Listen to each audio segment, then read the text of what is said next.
Let me start by saying something real simple but real powerful. You will never live a life of purpose, peace, and prosperity if you're too busy watching what somebody else is doing. You can't master your calling while you're distracted by someone else's lane. You can't unlock your assignment while you're obsessed with their applause.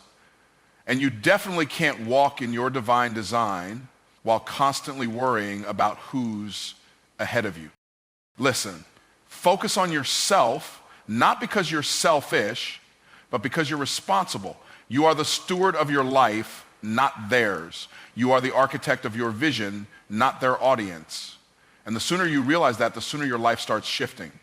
You can't control them, but you can master you. That's the key.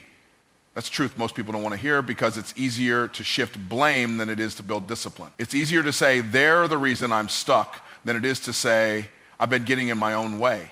But the moment you realize your freedom, your future, your finances, your fulfillment, none of that depends on what they do, and everything depends on what you decide, that's when the game changes. People will do what they do. They'll gossip, they'll lie, they'll disappoint you. Some will try to block you, belittle you, or betray you. And here's the truth. You can't control any of it. You can't make people respect you. You can't force them to see your value. You can't expect them to invest in your dream when they can't even recognize their own. And if you spend your life trying to manage other people's behavior, you'll drain your energy and bankrupt your purpose. See, I used to think that if I just explained myself better, if I just showed up harder, if I just loved people enough, maybe they'd change, maybe they'd get it. But the more I tried to control them, the more I lost control of me. I was tired, frustrated, discouraged, not because of what they did, but because I kept handing my power over like it was up for grabs. But then something clicked. I said, what if I stopped trying to manage them and started mastering me? What if I took all that energy I was spending on proving my worth, fixing people's perception, and replaying offense, and I invested that energy into building the man God called me to be? And let me tell you, everything shifted.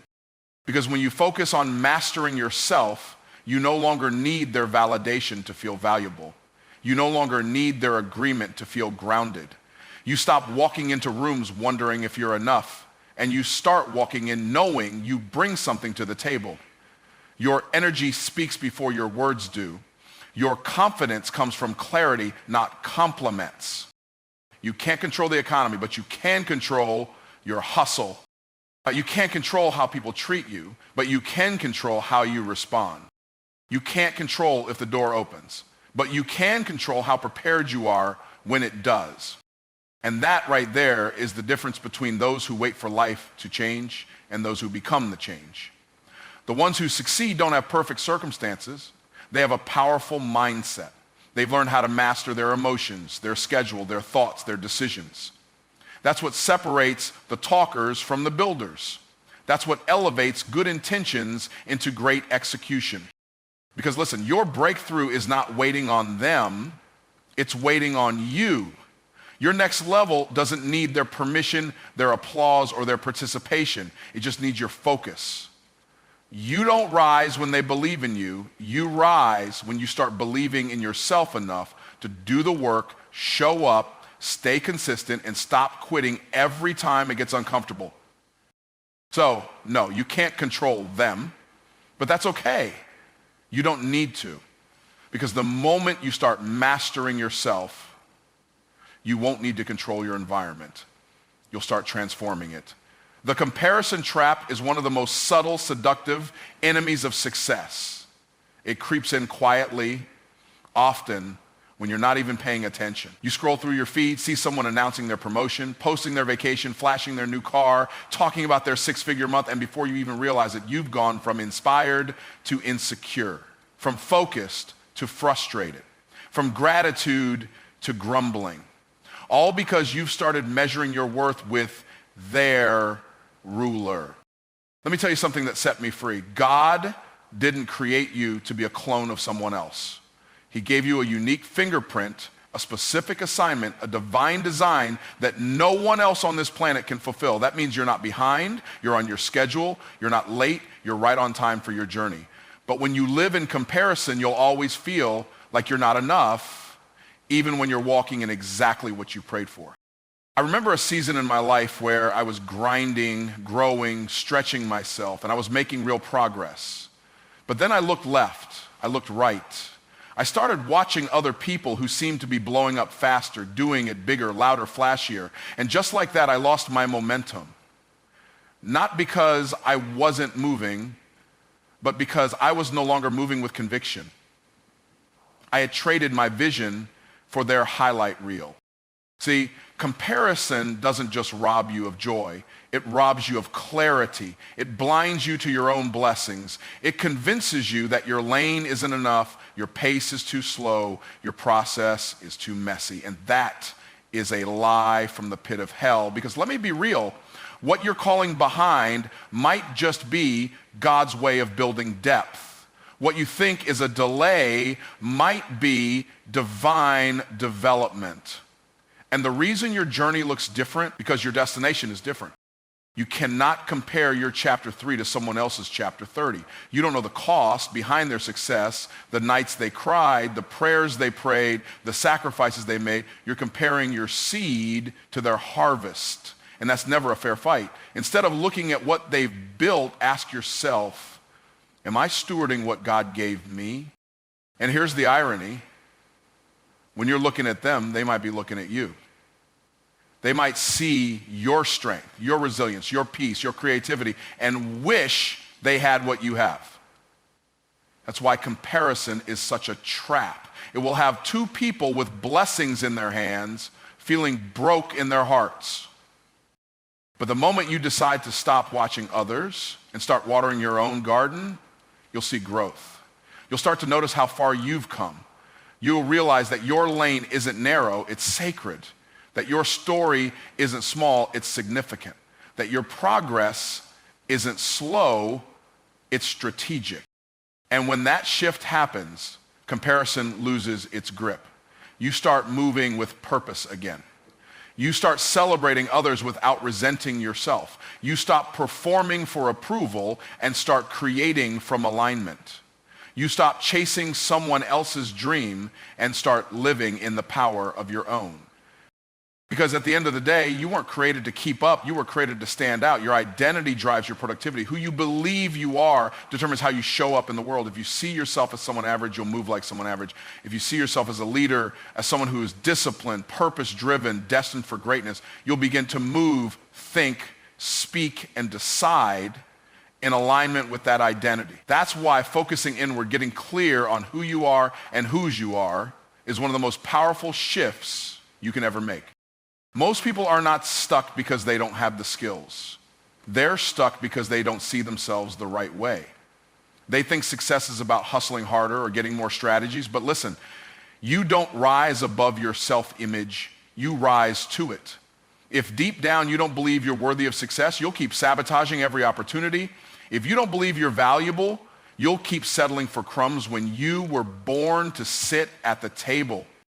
I remember a time in my life where I had the tools, I had the business knowledge, I had the potential, but nothing was moving the way I wanted it to. I kept starting and stopping, building and breaking down. And one day I realized I didn't have an execution problem, I had an identity problem.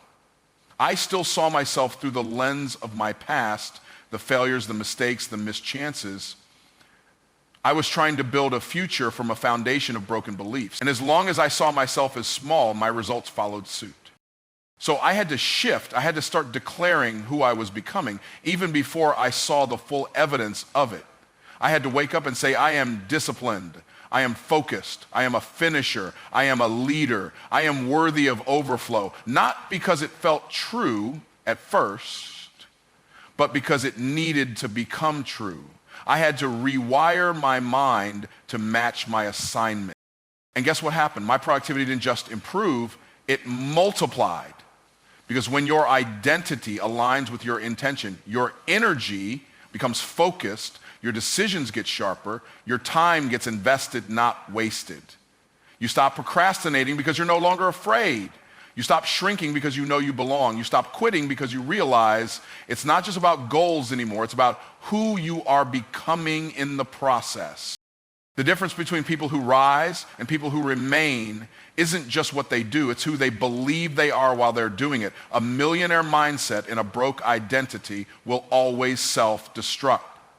A brilliant idea in a fearful heart will always stall.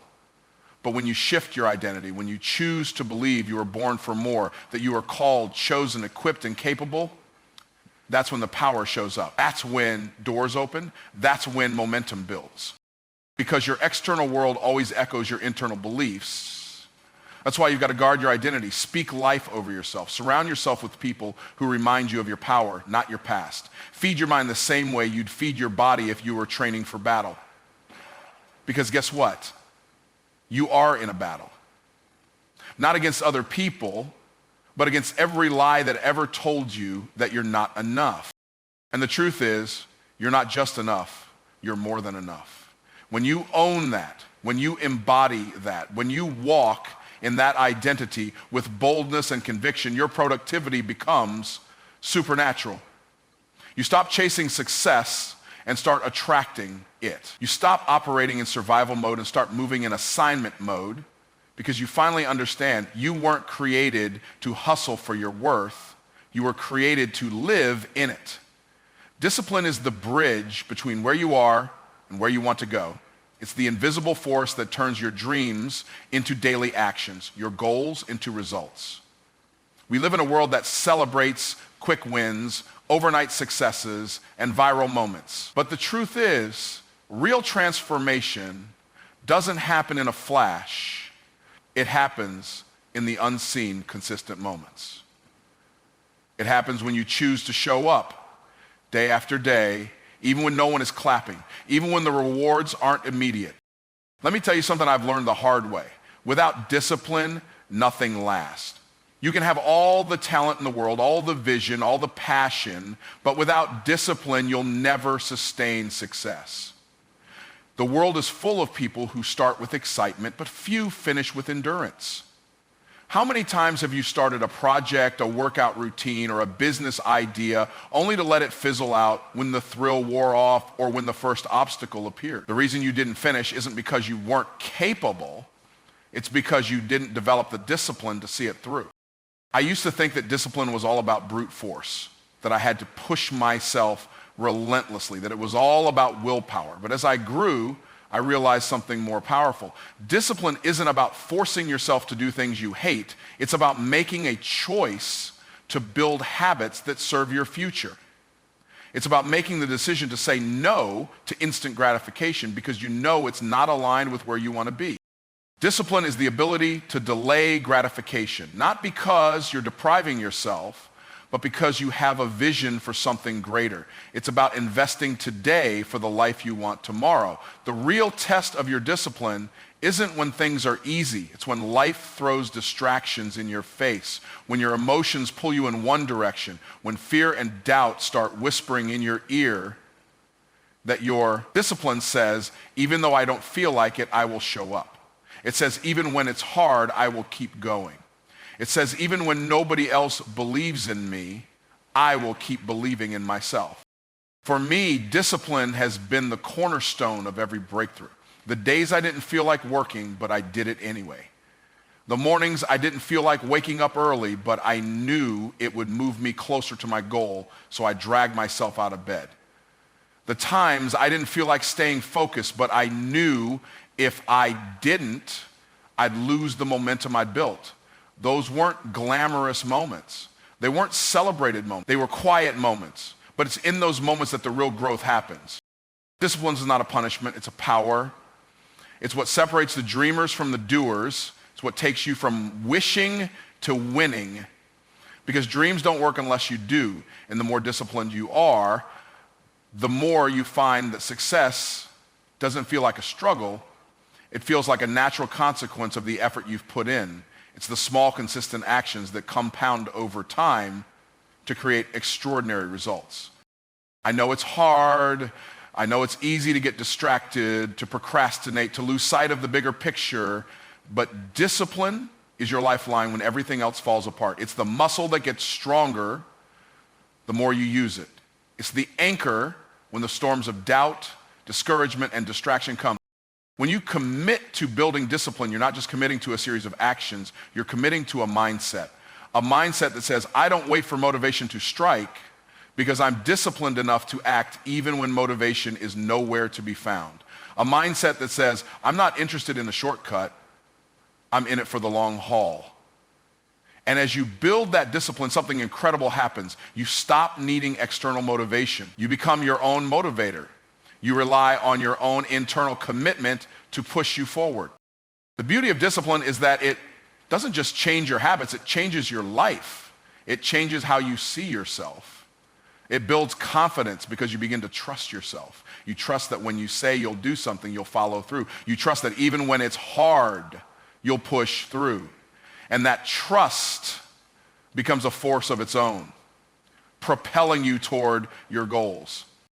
So when you look at the life you want, whatever that dream is, whatever that goal is, don't just ask yourself, what do I need to do to get there? Ask yourself, what do I need to be to stay there? And the answer is simple. You need discipline, because discipline will get you to the finish line and then it will show you how to stay there. The world shifts when you shift. It's not the other way around. Too many people are waiting for the world to change before they make a move. They're waiting for the perfect timing, the right circumstances, or the perfect validation from others. They're hoping that when everything falls into place, then and only then will they take action. But here's the truth. That's not how it works. You don't wait for the world to align with your vision. You align yourself with your vision. And when you do, the world begins to respond. I'll tell you right now, everything you want is on the other side of you becoming the person capable of handling it. The world doesn't open doors for people who haven't developed the capacity to walk through them. The opportunities don't appear for those who haven't built the strength to carry them. You see, it's not about waiting for a better time. It's about becoming the better you who is ready to seize the moment no matter what time it is. I learned this lesson early in my career. I used to think that if I just had the right connections, the right resources, the right break, then I'd be able to achieve the success I was dreaming of. I thought success was something external that I had to wait for, like a package in the mail. But what I didn't realize at the time was that I was the one holding the key to unlocking those doors. I was the one who needed to shift my mindset, my habits, my beliefs about who I was and what I was capable of. Once I did that, the opportunities I thought were out of reach began to appear. But they didn't show up until I had grown into the person who could recognize them and make the most of them.